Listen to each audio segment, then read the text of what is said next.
Banyaknya daerah yang merupakan daerah rawan bencana, namun terdapat pemukiman penduduk yang tinggal di sana. Dengan banyaknya penduduk yang bergantung pada tempat tinggal mereka yang hanya satu-satunya meskipun di wilayah bencana.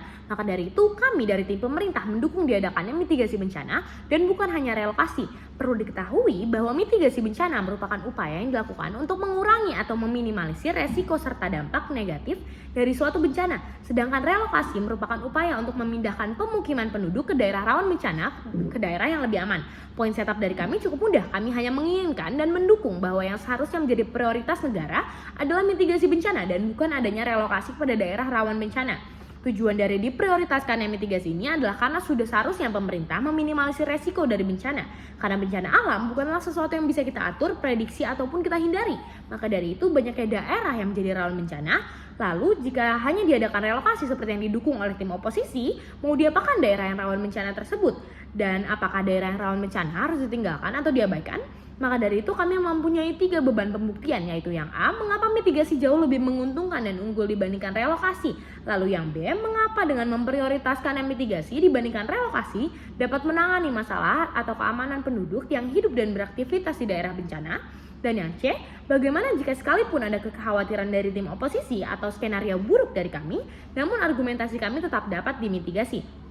Baik, masuk pada argumentasi, banyaknya penduduk yang masih sangat bergantung pada tempat di mana ia tinggal sekarang, baik dari segi pekerjaan, adat istiadat, ataupun memori yang sudah lama sejak ia kecil. Bukankah jika pemerintah ingin merelokasi daerah tersebut sama saja bersikap tidak adil dengan penduduk yang bergantung pada daerah tersebut? Upaya pemerintah dalam merelokasi penduduk ke tempat baru belum tentu dapat berlangsung sempurna. Seperti apakah mungkin tempat tinggal penduduk tersebut akan sama persis di tempat lamanya? Atau adanya penduduk yang tidak punya biaya lagi untuk membangun tempat tinggalnya setelah direlokasi? Mari kita bayangkan atau kita andaikan dalam kemungkinan terbaiknya, pemerintah memberikan tempat tinggal untuk penduduk yang direlokasi secara sama, dalam artian fasilitas, bangunan, dan lain-lain. Ini akan menimbulkan ketidakadilan bagi pemilik tempat tinggal yang bisa katakan mempunyai rumah yang mewah di tempat lamanya, namun pada akhirnya tetap mendapat hal yang sama persis dengan orang lain. Maka itu relokasi dapat bersifat tidak adil. Masuk pada argumentasi saya yang pertama, saya akan membuktikan mengapa mitigasi jauh lebih menguntungkan dan unggul dibandingkan relokasi. 1. Banyaknya penduduk dengan pendapatan dari daerah tinggalnya, sehingga tidak memungkinkannya untuk pindah. Seperti yang kita ketahui, banyak daerah rawan bencana pasti bersinggungan dengan alam, dan alam pun adalah bagian dari seseorang untuk bekerja dan menghasilkan pendapatan. Seperti contohnya di daerah gunung berapi yang masih aktif dan rawannya akan meletus lagi, mengapa masih banyak penduduk yang tinggal di sana padahal sudah tahu bahayanya? Ini dikarenakan oleh lahannya yang subur. Lahan yang subur yang menjadi sumber aktivitas dan juga pendapatan oleh penduduk di sana. Dengan berkebun, bertani, bercocok tanam, dan lain-lain, itu merupakan sumber pendapatan utama dari mereka. Sehingga mereka tidak mungkin mau untuk direlokasi ke tempat yang tidak mereka tahu, yang mereka tidak bisa percaya bahwa mereka akan tetap menghasilkan pendapatan yang sama atau dapat bekerja yang sama dan menghasilkan lahan yang tetap subur juga. Maka dari itu mereka tetap tinggal di daerah tersebut meskipun sudah tahu bahayanya.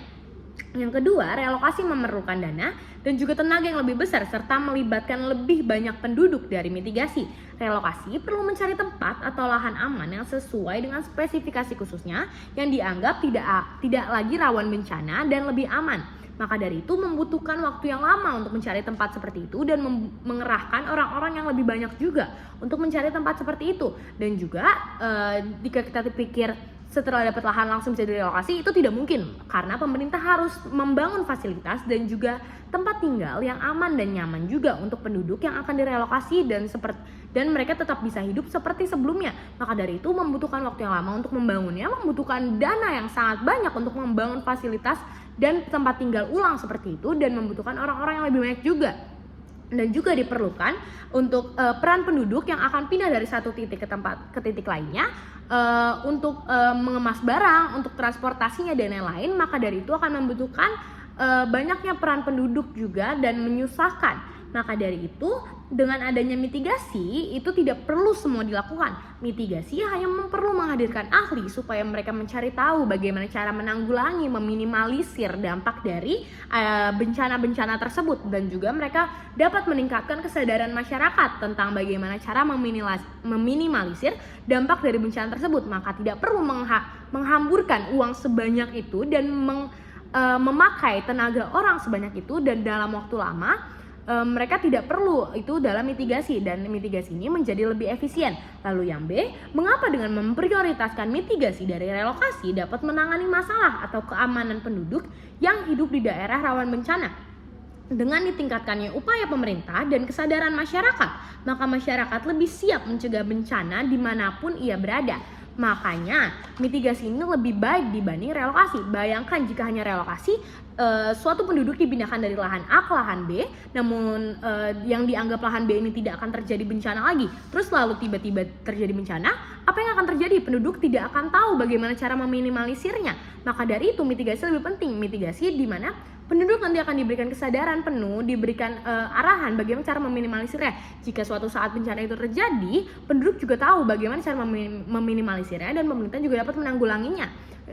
Jika suatu hari pun penduduk itu pindah dari tempat itu ke tempat lainnya, penduduk juga sudah punya ilmu yang diberikan. Maka dari itu mitigasi ini dampak jauhnya lebih penting dibanding relokasi. Kalau relokasi hanya berpindah dan terdapat bencana lagi, terus apa yang mau kita lakukan? Berpindah lagi? Tidak mungkin. Maka dari itu, jika sekalipun ada kekhawatiran dari tim oposisi yang mungkin berpendapat bahwa masyarakat akan tetap terkena dampaknya jika tetap hidup di situ, hal ini dapat dibantah dengan adanya upaya dari pemerintah yang memberikan mitigasi bencana dan meningkatkan kesadaran dari penduduk. Misal dalam skenario terburuknya bencana terjadi dan masyarakat sudah bisa mengetahui atau bisa meminimalisir dampak dari bencana dengan baik tanpa panik, sehingga resiko dari bencana tersebut tidak akan berdampak besar. Dan pemerintah juga sudah siap mempersiapkan bagaimana menanggulangi bencana tersebut karena mereka sudah melakukan mitigasi bencana. Jadi mereka sudah siap jika suatu saat bencana itu tersebut terjadi. Jadi tidak akan ada kepanikan antara masyarakat dan pemerintah. Bayangkan jika relokasi dan bencana tersebut terjadi, pemerintah hanya berpikir bahwa daerah tersebut sudah oke dan tidak akan terjadinya bencana lagi. Maka mereka tidak akan berpikir untuk menanggulangi hal tersebut lebih lanjut, dan mereka tidak akan siap untuk menanggulanginya karena bencana tersebut mereka pikir tidak akan terjadi. Maka dari itu pendapat yang saya percaya adalah pendapat yang benar, dan saya bangga menjadi tim pemerintah.